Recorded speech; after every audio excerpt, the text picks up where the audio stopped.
25,000 subscribers కి చాలా దగ్గరలో ఉన్నాం. మీరు అనుకుంటే ఆ 25,000 సబ్స్క్రైబర్స్ తొందరగానే అయిపోతుంది. వీడియో నచ్చితే ఖచ్చితంగా సబ్స్క్రైబ్ చేయడం మర్చిపోకండి. Thank you. Spoiler alert. Post లో కనిపించిన దాన్ని బట్టి చాలా థియరీస్ బిల్డ్ చేశాను. సో అవి నిజమవచ్చు ఆర్ అబద్ధం అవచ్చు. కల్కి 2898 మూవీ కోసం పనిచేస్తున్న VFX కంపెనీ గురించి ఒక వీడియో చేశాను. మిస్ అయిన వాళ్ళు చూసేయండి. అండ్ మన ఛానల్లో సెపరేట్ గా కల్కి మూవీ కోసం ఒక ప్లేలిస్ట్ క్రియేట్ చేశాం. అక్కడ మీకు కల్కి మూవీకి సంబంధించిన అన్ని వీడియోస్ అవైలబుల్ గా ఉన్నాయి, చూసేయండి. సో అసెంబ్లీ ఎలక్షన్స్ May 13, 2024 జరుగుతున్న కారణంగా ఎలక్షన్ కమిషన్ డేట్ అనౌన్స్ చేయడంతో ప్రీవియస్ గా రెండోసారి 12 January 2024 నుండి May 9, 2024 కి పోస్ట్ పోన్ చేసిన డేట్ ని మళ్ళీ elections in AP and Telangana కారణంగా మూవీ టీం మార్చాల్సి వచ్చింది. ఫైనల్లీ 27 June 2024 అంటే థర్స్డే రోజున కల్కి 2898 మూవీ రిలీజ్ చేస్తున్నట్లుగా మూవీ టీం నిన్న అనుకున్న 5 PM కి రాకపోయినా లేట్ గా అఫీషియల్ గా అనౌన్స్ చేశారు. అండ్ ఎగ్జాక్ట్లీ ఇంకొక 59 days మాత్రమే ఉన్నాయి. అండ్ 60th డేన థియేటర్స్ లో బాక్స్ ఆఫీస్ ర్యాంపేజ్ ని చూడబోతున్నారు Indian audience around the world. And అలాగే కొలైడర్ వెబ్సైట్ ని అట్రాక్ట్ చేసినట్లుగా హాలీవుడ్ వాళ్ళకు మన Indian core concept of the movie నచ్చితే దెన్ హాలీవుడ్ లో కూడా ఈ మూవీ బీభత్సం క్రియేట్ చేస్తుంది. సో పోస్టర్ బ్రేక్ డౌన్ చేసేద్దాం. ముందుగా ఒక క్వశ్చన్. ద్రోణాచార్యుని పుత్రుడిని అశ్వత్థామ అన్నప్పుడు అండ్ ఆ రైడర్ వచ్చినప్పుడు వాళ్ళతో యుద్ధం చేసినప్పుడు మన అశ్వ అంకుల్ చేతిలో ఆయుధం ఉంటుంది, అదే ఆ పొడవాటి పెద్ద కర్ర. అండ్ అలాగే అది భైరవికి యుద్ధం చేయమన్నప్పుడు కూడా తన చేతిలో మనం ఆ కర్రను చూసాం. బట్ ఈ పోస్టర్ లో మనకు ఆ కర్ర కనపడడం లేదేంటి? సో మీరు ఇలా అనొచ్చు,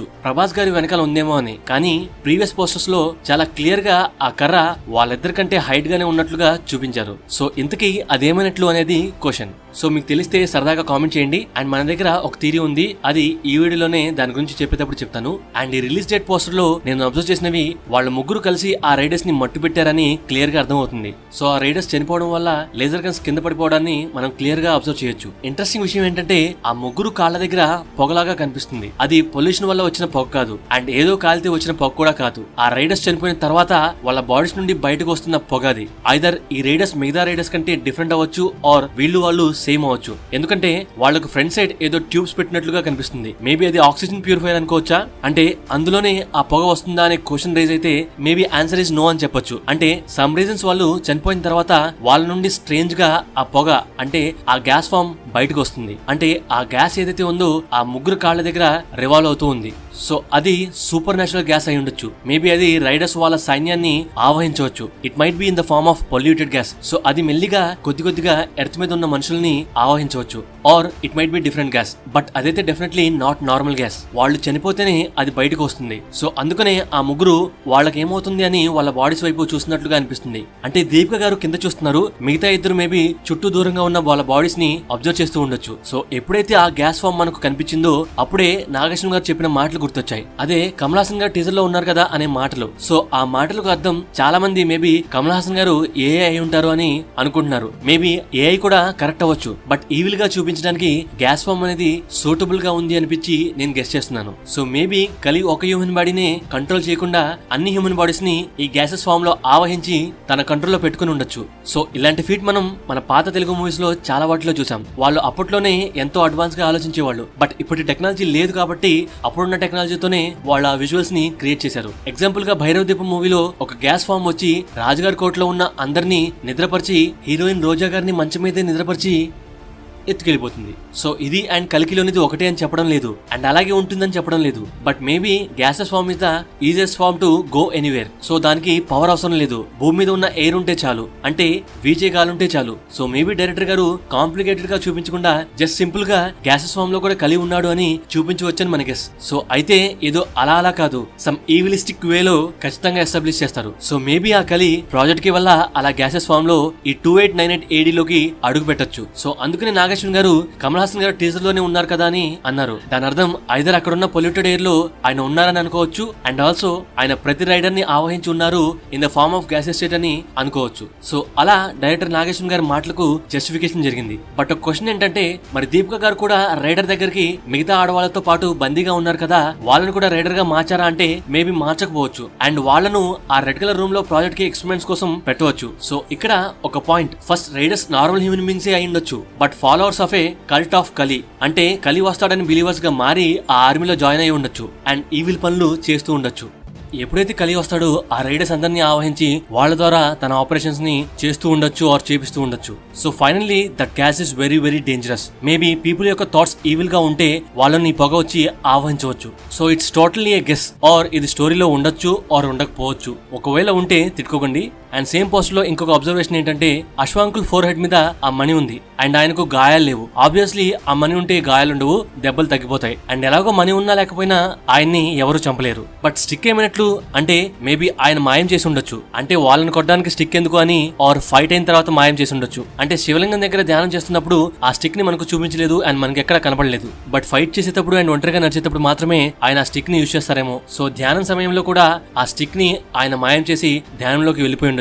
జస్ట్ లైక్ ఆ స్టోన్ ని తనతో పాటు ఎలాగైతే దాచారో అలా. సో అవసరమైనప్పుడు మాత్రమే అది తన ముందుకు వచ్చేలాగా చేసి ఉండొచ్చు. సో మూవీలో మాయలు మంత్రాలు ఉంటాయని నేను ఎక్స్పెక్ట్ చేస్తున్నాను. మేబీ లేకుండా లాజికల్ గా కూడా చెప్పుండొచ్చు. But it's beyond our imagination కాబట్టి సూపర్ న్యాచురల్ పవర్స్ ఖచ్చితంగా ఉంటాయని ఎక్స్పెక్టింగ్. అండ్ ఆ స్టిక్ విరిగిపోయిందని మాత్రం కామెంట్ చేయకండి. ఎందుకంటే ఒకవేళ నిజంగా విరిగిపోతే మూవీ ఇంటర్వెల్ లోనో ఆర్ క్లైమాక్స్ సీన్ అయినా ఈ సీన్ లోనో భైరవ ఆ స్టిక్ ని అలా పట్టుకొని ఉండలేడు. అండ్ ఇంకొక డీటెయిల్ వచ్చేసి ఆ ఫైట్ సీన్ లో పైనుండి ఒక పెద్ద విగ్రహం హ్యాండ్ పడుతుందిగా. మేబీ ఆ ప్లేస్ ఈ ప్లేస్ ఒకే చోట అయి ఉండొచ్చు. బట్ మేబీ వేరే వేరే సీన్స్ అయి ఉండొచ్చు. అండ్ అలాగే భైరవ హెయిర్ కట్ చేపించినట్లుగా ఉంది కదా, మేబీ నిజంగానే చేపించుకుని ఉండొచ్చు. ఆ కాశీనగరపు వీధుల్లో ఆ లాంగ్ హెయిర్ మెయింటైన్ చేసి ఉండొచ్చు. ఆ తర్వాత అలా హెయిర్ కట్ చేపించుకుని ఉండొచ్చు. ఆర్ ఈ యాంగిల్ లో మనకు ఆయన లాంగ్ హెయిర్ కనపడడం లేదంటారా? బట్ నిజం చెప్పండి, ప్రభాస్ గారు ఈ హెయిర్ స్టైల్ లో ఆ బేడ్ లో ఆ ఫిజిక్ తో చాలా బాగా కనిపిస్తున్నారు కదా, కామెంట్ చేయండి.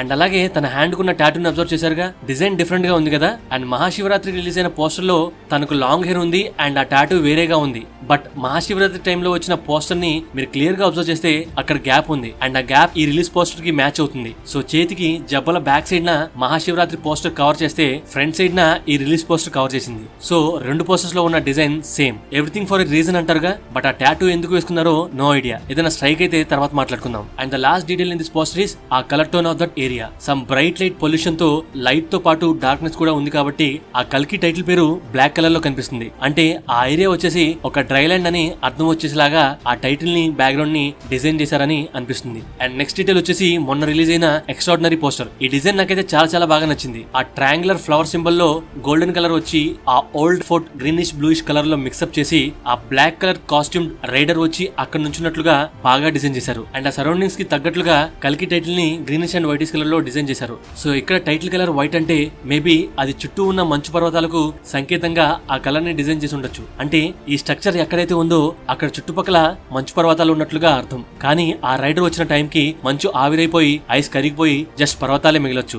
అండ్ తను ఉన్న స్ట్రక్చర్ పాడుబడిపోయి ఉండొచ్చు. సో తను ఉన్నది శంబాలా నగరంలో అండ్ ఆ ప్లేస్ వచ్చేసి శంబాలా నగరంలోని ఒక పురాతనమైన సొరంగ మార్గం ద్వారా కనిపిస్తున్న మహాదేవుని ఆలయ ముఖద్వారం. అంటే అనుకోకుండా ఒక రైడర్ అశ్వత్థామ ధ్యానం చేస్తున్న ఆలయంలోని ముఖద్వారంలోకి అనుకోకుండా అడుగుపెట్టి వింతగా చూస్తూ ఉన్న సన్నివేశం అయి ఉండొచ్చు. బట్ ఎలా చెప్తున్నారు సొరంగ మార్గం అని అండ్ ఆ సొరంగ మార్గం నుండి ఆ శివాలయానికి దారి ఉందని ఎలా ఖచ్చితంగా చెప్తున్నారు అంటే ఇట్స్ ఎ గెస్. అండ్ ఆ గెస్ ఎప్పుడు ఏర్పడింది అంటే రీసెంట్ గా ప్రియాంక దత్ గారి బర్త్డే టైంలో ఒక 45 సెకండ్స్ ఒక క్లిప్ వదిలారు. అది చూడగానే ఈ డౌట్ రేజ్ అయింది. కల్కి ఫస్ట్ టీజర్ లో వాళ్ళ ఫ్లవర్ ని తొక్కుంటూ వెళ్ళిపోయినప్పుడు దానికి ఏదో ఇంపార్టెన్స్ ఉంటుంది అని అనుకున్నాను. బట్ 45 సెకండ్స్ క్లిప్ రాగానే అది స్ట్రాంగ్ అయింది అండ్ ఈ గెస్ ఏర్పడింది. అంటే ఈ రైడర్స్ దగ్గర ఆ కనిపించే ఫ్లవర్ సింబల్ లాగానే అశ్వత్థామ పూజించే ఆలయంలో ఆ మహాదేవుని శివలింగం చుట్టూ ఉన్న ఆ ఫ్లవర్ డిజైన్ కూడా సేమ్ గా ఉంది. అంటే ఇవి ఐదర్ ఒకే చోటుకు చెందినవి అయి ఉండొచ్చు, విచ్ ఇస్ శంబాలా నగరం. సో మేబీ అదొక సీక్రెట్ ఎంట్రన్స్ టు శివాలయం అయి ఉండొచ్చు. సో పాస్ట్ లో ఈ రైడర్స్ శంబాలా సిటీని ఆక్రమించినప్పుడు ఆ సిటీలో నార్మల్ లెవెల్లో అందరికి కనపడేలాగా ఉన్న